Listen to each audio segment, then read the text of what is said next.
आप लोगों ने देखा किस तरीके से हम लोग कई बार अंधविश्वास में पड़ते हैं और अपने अच्छी चीज़ों को भी क्रिएटिविटी नहीं बदल पाते। महाभारत की एक बहुत सुंदर कहानी है। एक बार जो है गुरु द्रोणाचार्य ने पांचों पांडवों को बुलाया। आपने सबने महाभारत सुना होगा। इसमें एक छोटी सी गौर करने वाली बात है कि जब उन्होंने पांचों शिष्यों को बुलाया तो उन्होंने पहले युधिष्ठिर को बुलाया। उन्होंने एक पेड़ पर एक चिड़िया लटका दी और उनसे कहा कि क्या दिखाई दे रहा है तुम्हें। युधिष्ठिर ने कहा कि मुझे चिड़िया दिखाई दे रही है। बोले और क्या दिखाई दे रहा है? बोले पेड़ दिखाई दे रहा है, आसमान दिखाई दे रहा है। बोले ठीक है, साइड में जाके बैठ जाओ। उसके बाद उन्होंने भीम को बुलाया, कहा आपको क्या दिखाई दे रहा है? बोले पेड़ दिखाई दे रहा है, आसमान दिखाई दे रहा है, चिड़िया दिखाई दे रही है। फिर उन्होंने इसी तरीके चारों को बुलाया। फिर उन्होंने लास्ट में अर्जुन को बुलाया, बोले आपको क्या दिखाई दे रहा है? उन चारों में और अर्जुन में सिर्फ इतना ही फर्क था, वो आके स्ट्रेट खड़े हो गए। उन्होंने कहा मुझे सिर्फ चिड़िया की आंख दिखाई दे रही है। जिस दिन आपको आपका लक्ष्य दिखाई देने लग जाता है वही दिन आपके दिन का सबसे बड़ा दिन होता है और आप सफल हो जाते हो। यह पल हमको हमेशा ध्यान रखना चाहिए कि हमारा टारगेट कहाँ है। हम लोग गोल तो बना लेते हैं लेकिन गोल की तरफ चलते ही नहीं हैं।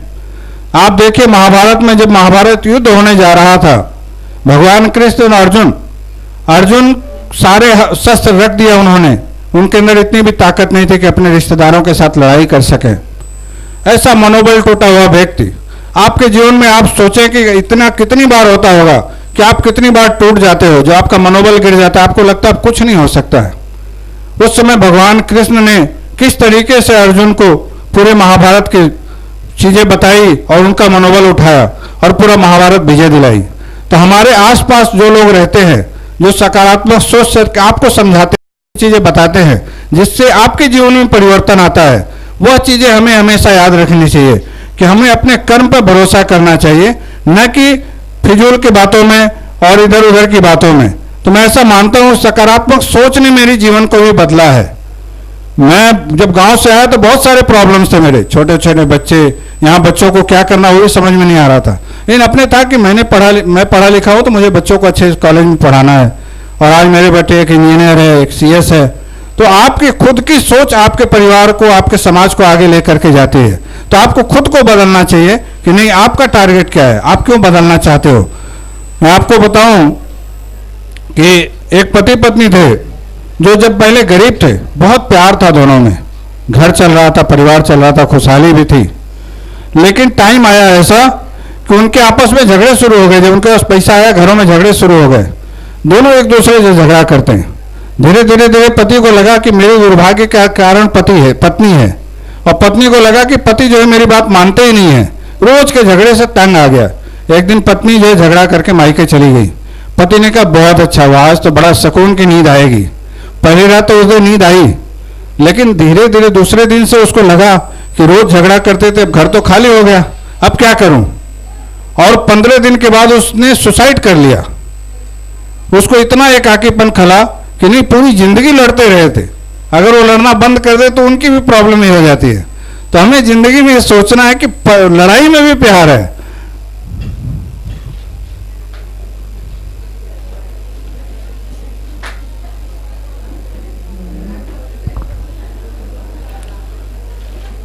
दीपावली में लोग दूसरे के घर में कितने लोग दीपक जलाते हैं? सफाई दूसरे के घर आप लोग करते हो क्या?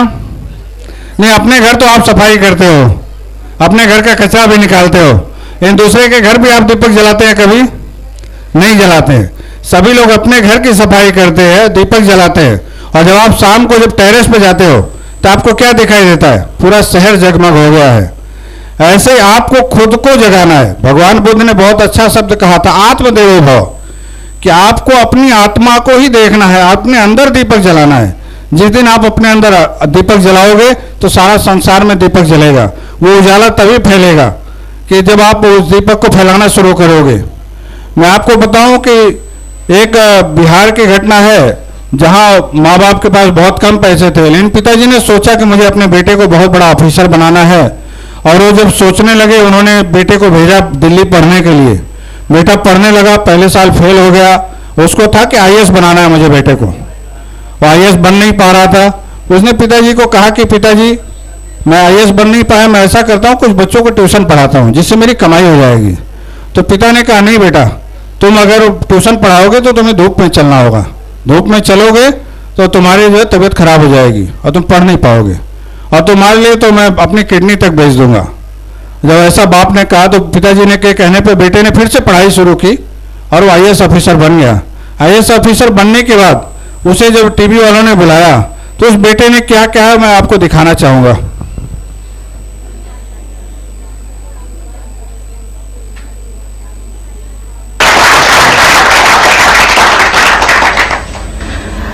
संघर्ष हमारे जीवन में बहुत ज्यादा रहे हैं, लेकिन हमारी पढ़ाई को लेकर हमारे बाबूजी ने कभी भी मतलब है कि कोई समझौता नहीं किया। उसके लिए उन्हें जो भी करना पड़ा। एक समय ऐसा था कि रहने के लिए घर नहीं था, तो फिर स्थिति ऐसी आई कि कैसे रहा जाए, मतलब कैसे क्या हो जाए। तो माँ लोग चली गई मामा घर, माँ और दोनों छोटी बहन। हम नहीं गए क्योंकि हमारी पढ़ाई थी। 5वीं कक्षा का मैं विद्यार्थी था उस समय। तो मुझे आज भी याद है कि एक आदमी केवल सहयोग के लिए लिया गया था और बाकी ईंट मैं पकड़ाता था, बाबूजी खुद कर नहीं लेते थे और खुद मिट्टी का गारा से बनाया हुआ घर है ये, खुद ये सब किए थे। तो ये सब जिंदगी के अनुभव है। मैं इसे कभी भी संघर्ष मानता हूँ इसको। दुख नहीं है, ये संघर्ष है। दुख और संघर्ष में अंतर ये होता है कि दुख होता है कि जिसकी क्षतिपूर्ति नहीं हो सके, किसी माँ के लिए उसके बेटे से अलग हो जाना या असामयिक मृत्यु, ये सब दुख है। लेकिन ये तो जीवन के अनिवार्य अंग है, इसको संघर्ष कहते हैं। और संघर्ष हर एक के जीवन में।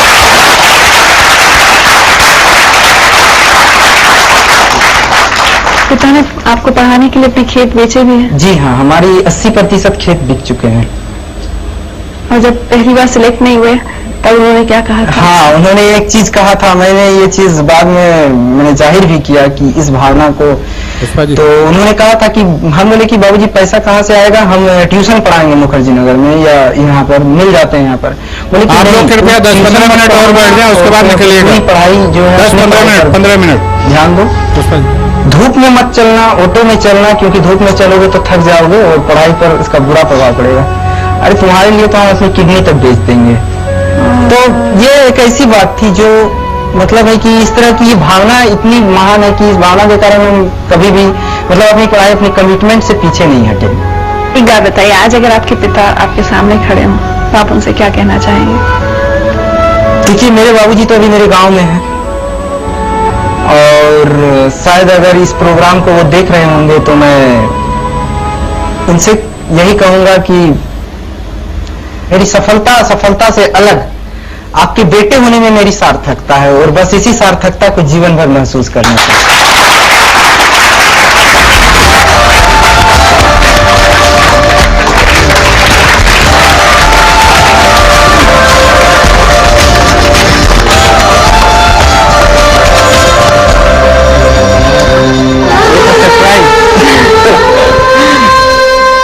कुमार जी, कभी सोचा था खेती किसानी करते वक्त कि एक दिन बेटा एक सरकारी अफसर, सबसे बड़े सरकारी अफसर की गद्दी पर बैठेगा?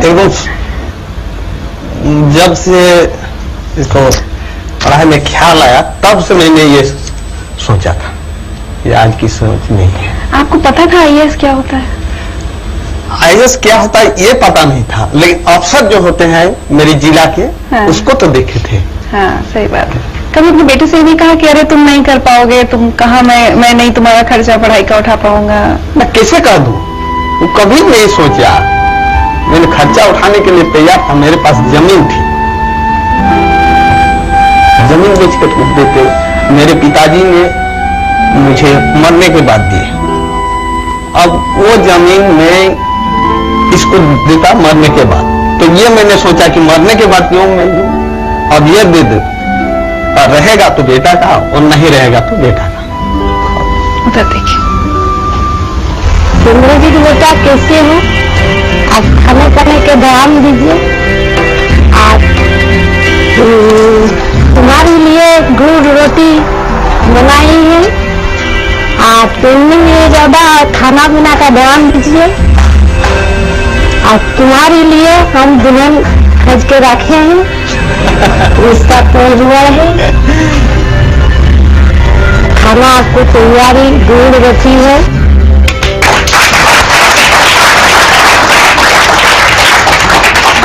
गुड़ रोटी खाने का शौक है? हाँ जी, हाँ। बहुत गुड़ रोटी खाता था। आपसे सारे देश के पिता सीख लें एक मिसाल कायम की है आपने कि किस तरह से एक पिता अपने बेटे से ये तक कहता है कि मैं ये नहीं कहेंगे कि कोई अपनी किडनी बेचे, लेकिन आपने एक मिसाल कायम की है कि अपना सब कुछ कुर्बान कर बेटे को पढ़ाया, खेत बेचे। आज उनकी लाइफ की तरफ से आपको सम्मानित किया जा रहा है।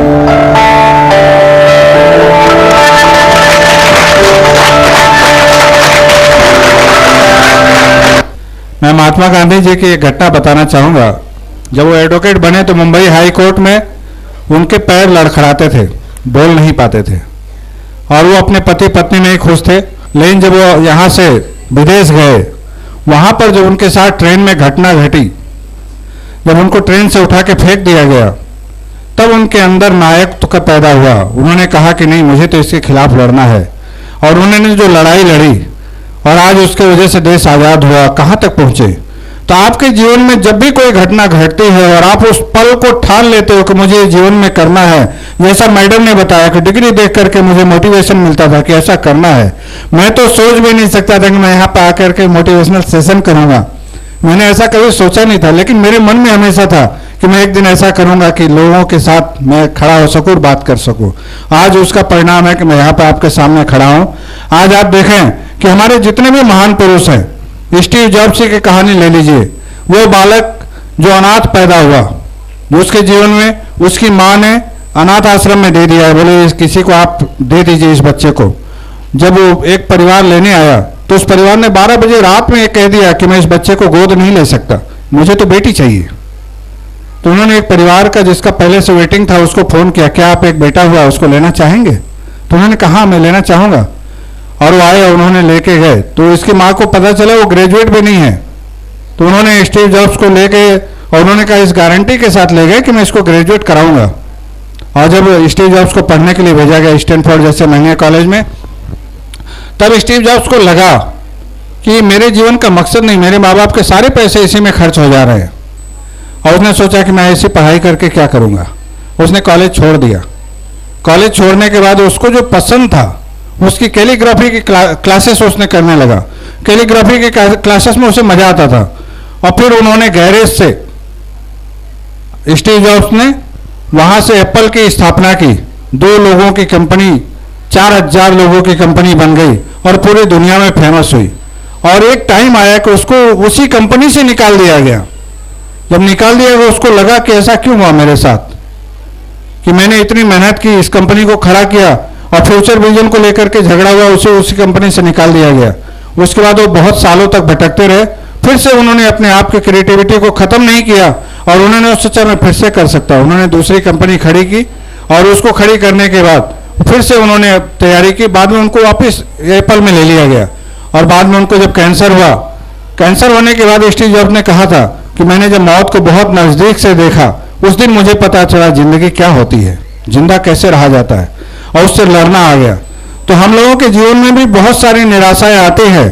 उस पल को अगर हम जीत लेते हैं तो ही हम बहुत कुछ बन पाते हैं।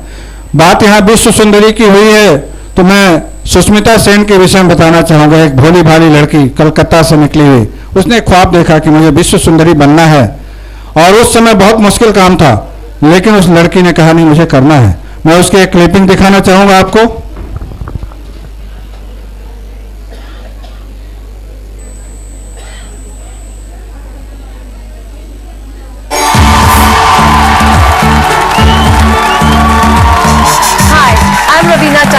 Welcome to Vodafone presents It's My Life, powered by Steffi Advanced. Our guest today is a class apart. She's an icon who shot to stardom overnight and went on to become one of the most glamorous stars ever seen. In her unforgettable introduction at Miss Universe, she declared, "I am from India, where love is the essence of life." Even now, love is truly the essence of her life. She created history as the first Indian to be crowned with the title of Miss Universe, inspiring millions of women to follow their dreams. Please welcome the superstar who conquered the universe, Sushmita Sen.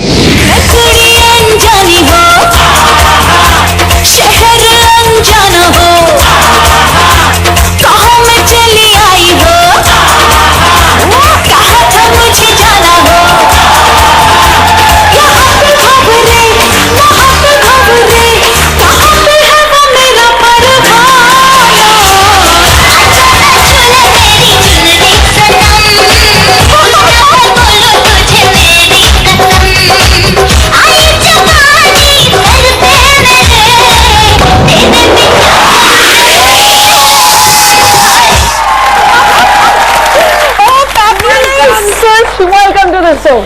Thank you so much. My God, I'm listening to these songs after such a long time and you guys are amazing. बहुत बहुत शुक्रिया. सुष्मिता 1994 में जी एक लड़की हिंदुस्तान से Manila गई जी और एक महीने के अंदर जब वो लौटी वो यूनिवर्स की सबसे खूबसूरत लड़की थी. कैसा महसूस हुआ? क्या कितना विश्वास था आपको अपने आप पर? रवीना, विश्वास तो हमेशा से था, मगर इस बात को समझना कि जो 60 साल में इंडिया ने जिस खिताब को नहीं जीता था, जी हाँ, उसे आप जाके पहली दफा जीतोगे, वो विश्वास के कहीं आगे चल के होती है बात. जी हाँ. तो खुद पे विश्वास था, इतना जरूर था कि मैं जो भी करूंगी ईमानदारी से करूंगी. I will make my country proud. मेरे देश को सम्मान मिलेगा, लेकिन जीतूंगी ये मुझे नहीं पता था. जैसे कि वो फेमस फोटोग्राफ आप सबने देखा होगा, मेरी आंखें ऐसे पॉप हो रही थी और मेरा हाथ ऐसे था क्योंकि I was really horrified. We want to see that expression once again. ये मैंने बहुत कोशिश That's a की है take two. रवीना, मैंने बहुत कोशिश की है. I have tried to recapture that for commercials, for people in general, but I think कुछ चीजें इतनी खूबसूरत होती है नेचुरली कि वो अंदर से मौके जो के आती है, साथ उसे दोबारा नहीं किया जा सकता. However we will give it a shot. Ready? Very good. Camera. And this is Miss Universe Sushmita Sen.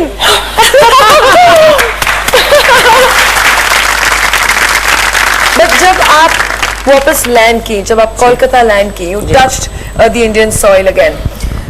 क्या लोगों में बदलाव आया कि थोड़ा बहुत आप में भी एक बदलाव आया कि what was the general सपने reaction? कैसे पूरे होते हैं There was a आपके? very beautiful thing that happened. जिस दिन हमारे बच्चे सपने देखते हैं इसी मैं जब उसको करने में लग जाते हैं तो वही उनके सपने पूरे होते हैं. लाइन की ऐसी लंबी सी पतली सी लड़की थी जिसके बाल एकदम बहुत ही गंदे से कटे हुए होते थे हमेशा. तो द आइडिया कि suddenly you are looking at the mirror और दुनिया आपसे कह रही है कि आप यूनिवर्स की सबसे खूबसूरत लड़की हैं, तो वो मैं मिरर के सामने खड़े होकर बहुत मुस्कुराई कि you know it's strange, but इस ताज को पहन के ऐसा लगता है कि सच में मैं सुंदर हूँ. Switch from Miss Universe, ji the growth to I am she. आप समझाना चाहेंगे हमारे यहाँ इस शो की ऑडियंस को कि I am she का बर्थ कैसे हुआ? ये एक फेटेड चीज है, किस्मत वाली बात. 18 साल पहले जब मैंने मिस यूनिवर्स जीता तो मैंने अपने ट्रैवल मैनेजर को, जो मेरे साथ हमेशा ट्रैवल करती थी, उनसे कहा था कि यू नो मुझे अगर मेरे देश में इंडिया में मिस यूनिवर्स के लिए एक कंपटीशन करना हो जहां से कि कृपया शांति बनाए रखें प्लीज, वो हमारे शो से जाए इंडिया से, तो ये हो सकता है? तो उन्होंने बड़े मुस्कुराते हुए कहा था मुझे नहीं लगता हो सकता है, क्योंकि इंडिया में वो फ्रेंचाइज ऑलरेडी किसी के पास है 50 सालों से. तो मैंने कहा कोई बात नहीं, क्राउन तो मिल गया. And then I came back to India 18 years later. 18 साल बाद मुझे एक शुक्रवार को फोन सपना देखिए कैसे पूरा होता है. जब तक आप सपना ही नहीं देखोगे तो पूरा कहाँ से होगा? चाहिए जहां पर आप वो शो करोगे जहां से आप चुनोगे कि आपके देश से कौन मिस यूनिवर्स के लिए जाएगा. So that's what I have now is the franchise of Miss Universe India, जिसे हम I am she के नाम से जानते हैं. चलिए, जब बात I am she से सुष्मिता के जुड़ने की निकल ही गई है तो क्यों ना ऐसे लोगों को बुलाया जाए जो I am she से जुड़े हैं. Please welcome winner of 2010 I am she Ushoshi Sen Gupta और 2011 की रनर अप पारुल दुगल को.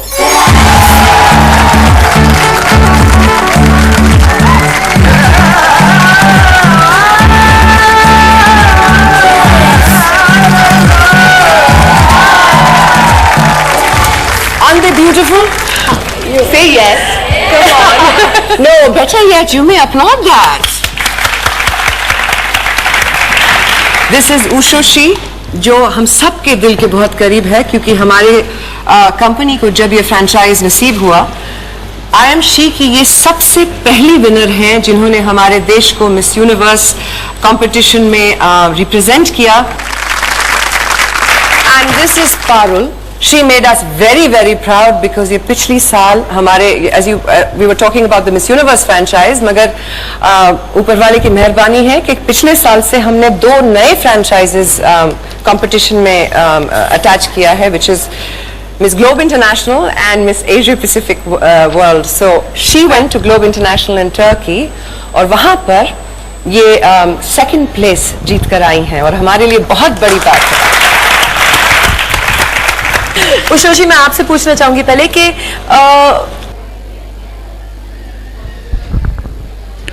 मैं यहाँ सावित्रीबाई फुले के विषय में बताना चाहूँगा।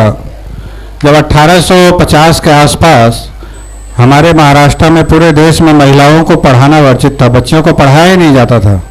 उस समय उन्होंने अपने पति से पढ़ाई सीख करके बच्चों को पढ़ाई शुरू की थी। जब वो पढ़ाने जाती थी तो उनके ऊपर बहुत सारे लोग कीचड़ फेंकते थे, बहुत सारी चीज़ें कि बच्चियों को क्यों पढ़ाई करा रहे हो, और जिसका परिणाम रहा कि आज सावित्रीबाई फुले को हम लोग हमेशा बहुत सम्मान से देखते हैं कि शिक्षा के क्षेत्र में उन्होंने महिलाओं के लिए जो एक क्रांतिकारी कदम उठाया था वो बहुत सराहनीय था। हम लोगों को उनसे प्रेरणा लेनी चाहिए कि हमारे आसपास कोई भी बच्चियां हैं जो नहीं पढ़ पा रही हैं, उनको आगे बढ़ने में हम लोग मदद करें। फिर एक बार जो पहले कहा था, फिर नमस्कार। आप पहले सब जोरदार तालियां बजाइए। वो तालियां राधेश्याम जी के लिए नहीं, पहले सब आपके लिए। वो इसलिए कि आज मैं अगर यहां पर खड़ा हूं तो किसी ने मुझे जन्म दिया होगा। जन्म देने वाली नारी मेरी मां। नारी शक्ति और नारी को समझने के लिए मुश्किल यह है कि नारी नारी को ही नहीं समझ पाती है। पुरुष की बात छोड़ो, नारी नारी को ही नहीं समझ पाती है। जो अभी एग्जाम्पल मेरे से पहले स्पीकर ने बताया है कि सास और बहू की बात कहें, ये सब हर घर में है। घर का खाना क्यों स्वादिष्ट बनता है? हम होटलों में जाकर 10-10 हजार रुपए के बिल फाड़ देते हैं, पर फिर भी हम रोजाना होटलों का खाना नहीं खा पाते हैं। घर में मूंग की दाल सिर्फ पानी में बनी हो, उसमें छोंक भी नहीं लगाया हो, सिर्फ नमक हो, तब भी उसका स्वाद अलग होता है। वजह है उसमें जब आप लोग मां, बहन, बेटी या पत्नी जब सब्जी मार्केट से सब्जी लेने आती है, उस वक्त से लेकर बनाने तक उसका ध्यान रहता है मैं किसके लिए बना रही हूं। अपने पति के लिए, पिता के लिए, बेटे के लिए। वो जो मातृत्व है, वो प्यार है, वो एक एक बार चलता रहता है। वो जो स्वाद आता है वो मसालों का नहीं है, वो आपके प्यार का है। तो आप अपने तालियां बजाइए कि आप वहां पर हैं। तो आपने जो सपने देखे हैं, आपने अगर अपनी जिंदगी में पूरे नहीं किए हैं, अपने बच्चों में देखिए, अपने पड़ोस में देखिए, उनको सहारा दीजिए। वही शायद इस सेमिनार की वजह है कि आप में जो आशा है, सपने हैं, उनको मरने मत दीजिए। जब तक आप हैं, सपने हमेशा देखते रहिए और अपने अंदर के बच्चे को मरने मत दीजिए। जब तक आपके अंदर का बच्चा जीवित है, आप अपना बचपना मत छोड़िए। बच्चा हमेशा कौतूहल रखता है, खुशी रखता है। छोटी छोटी बात में उसे खुशी चाहिए होती है, उसको बड़ी चीजें नहीं चाहिए। तो वो बचपन अपने साथ रहे। राधेश्याम जी, आपको बहुत बहुत मुबारक कि आपने ये एक बीड़ा उठाया हुआ है। अब ये चौथी कड़ी थी जो आपने की है। मुझे आज पहली बार आने का मौका मिला, पर मैं आपको एक बताना चाहता हूं, एक बात शेयर करना चाहता हूं आपसे। राधेश्याम जी आज से 1.5-2 साल पहले वहां से उठकर यहां मंच पर नहीं आ पाते थे, बोल नहीं पाते थे। उनमें 2 लफ्ज बोलने की हिम्मत नहीं होती थी। चाहते थे पर नहीं हो पाता था। किसी वजह से, किसी कारण से उन्होंने मुझे अप्रोच किया। एक स्टूडेंट, सच्चा स्टूडेंट, विद्यार्थी वही होता है जो अपने आप को समर्पित कर दे। वो इसलिए नहीं सीखना चाहता कि उसे बड़ा बनना है, वो इसलिए सीखना चाहता है कि उसको वो शिक्षा जरूरी है। समर्पण की भावना जिसमें होगी, वो वहां से उठकर यहां पर आकर आज 2.5-3 घंटे का प्रोग्राम कर सकता है। I am surprised. जीते रहो। और ये उनकी लगन थी जो क्लासेस में उन्होंने अटेंड की। मैं उनको पहले जब मेरे पास आए, मैंने कहा मैं बहुत स्ट्रिक्ट टीचर हूं, आपको बिल्कुल ये छोड़ना पड़ता है। जो भी मेरे स्टूडेंट रहे हैं पब्लिक स्पीकिंग में, वो या तो किसी कंपनी के चेयरमैन, मेन डायरेक्टर, डायरेक्टर्स वो उस अवस्था तक पहुंच पाते कोई क्लासेस में जा नहीं पाते हैं, उनको झिझक रहती है, पर वो कुछ करना चाहते हैं, बनना चाहते हैं। पर जब मैं क्लास लेता हूं, मैंने इनको पहले बोला था मेरी शर्त यह है कि आप बिल्कुल मेरे छोटे बच्चे की तरह स्टूडेंट रहेंगे, आप समर्पित करेंगे, होमवर्क करेंगे, और उसका नतीजा यह होता है कि आज दूसरों को पढ़ा सकते हैं। जस्ट 1.5 साल की मेहनत। राधेश्याम जी, आपको बहुत बहुत मुबारक हो and wish all the best. Thank you very much for